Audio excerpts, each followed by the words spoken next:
Assalamualaikum teman-teman rajut, ketemu lagi dengan channel saya Suli Setiawati dan tutorial kali ini mengenai handle rajut. Dan jangan lupa ya teman-teman untuk like, subscribe, and share my video. Bismillahirrahmanirrahim. Untuk tutorial kali ini saya menggunakan benang poli kilap mereknya Ananda ya teman-teman. Kemudian hakpennya itu dari tulip, yang nomor 3 ya teman-teman. Lalu pengait lonceng seperti ini, dan handlenya ini terinspirasi dari handle spiral seperti ini. Jadi motifnya itu mirip Jipang. Tahu Jipang enggak ya, namanya apa ya? Jadi ini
nah,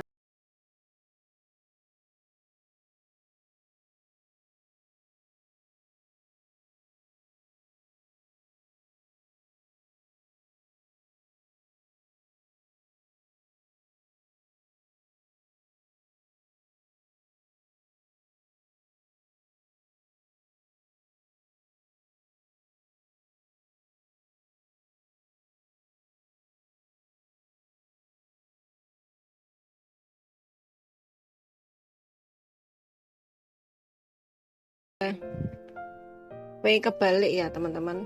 Di sini juga dua dua. Nah, ini kita masukkan hakpennya di loop yang sebelah kiri. Bikin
Yang tutorial dari saya mengenai handle rajut, semoga bermanfaat dan menginspirasi teman-teman rajut semua. Thank you so much for watching my channel. Don't forget to like, subscribe, and share my video. Bye bye. Wassalamualaikum.